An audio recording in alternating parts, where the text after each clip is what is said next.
turi kumwe n'umuvandimwe mukozi w'Imana kuva Bukavu araza kutuwigisha iminota 15. Ndashaka umuntu uzi gusemura igiswahili aze hano adufashe kumusemurira. Karibuni sana mchungaji, karibuni. Dukomere Imana amashyi tumwakire. Muduhe umuntu uzi gusemura igiswahili. Ariko umusaza nkanya nzahora nkoresha indimi zose kweri.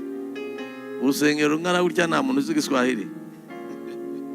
Naze vuba umuntu uzi igiswahili. Ngwino. Bagwe microphone, mwe microphone amusemurire hari.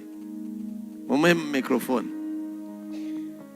Arabibwira hanyuma araza kunsigira umwanya nanjye mbabwirize mu Kinyarwanda.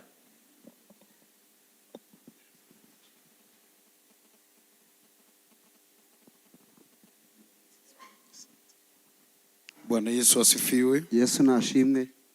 Tunamshukuru Mungu, turashimira Imana ambaye ametupatia nafasi uduhaye umwanya ya kukutanana tena siku ya leo, yo kugira ngo duhure muri munsi wa none. Shukrani zetu za pili, ishimwe ryacu rya kabiri, tunamshukuru Baba Bishop, turashimira nyakubahwa Musenyeri pamoja na mama hamwe n'umufasha we kwa kutupatia nafasi kugira ngo aduhe umwanya ya kusimama madhabahuni hapa, yo kugira ngo hagare hano kuri iki gicaniro. Tuwapigie watumishi wa Mungu mikono, tubakomera amashyi abakozi b'Imana. Na shukuru vile ariko kandi arashima n'Imana baba yangu wa imani Kulimoshi Mazino Heri, umubyeyi we mu byo kwizera bamwifurije Noheri nziza kutoka huko Bukavu. Uri Bukavu ananiruhusu nikuwe hapa, akamwemera kwaba hano hantu, na wenzetu wote tunakuja nao n'inshuti ze n'abavandimwe bazanye nawe. Mungu awabariki. Imana ibahe umugisha. Basi muda ni mfupi, ariko kuko umwanya ari mutoya tutaenda mara moja kusoma neno la Mungu. Tugiye gusoma ijambo ry'Imana. Kwa majina, amazina ye ni Ombeni, yitwa Ombeni Prince.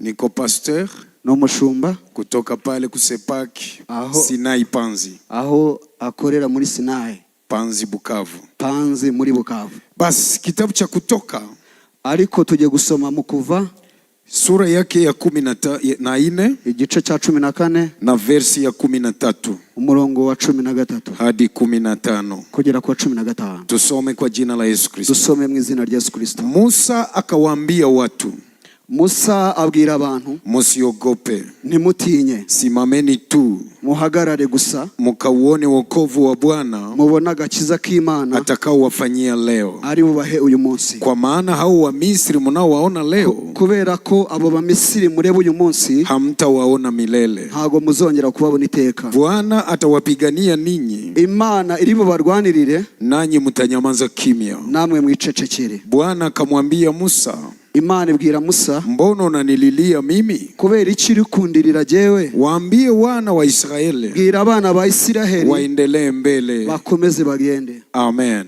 Amen. Jioni ya leo, umugoroba wa none, Mungu anakuja kusema na wewe, Imana ije kuvugana nawe. Usiogope, ntutinye, atakupigania vita vyako, azakurwanira intambara zawe. Usiogope, ntutinye, Mungu atakupigania, Imana izakurwanirira. Katika kitabu cha Kutoka, mu gitabo cyo Kuva, nimekutana maisha ya mtumishi wa Mungu Musa. Yahuye n'ubuzima bw'umukozi w'Imana Mose. Musa anaitwa na Mungu.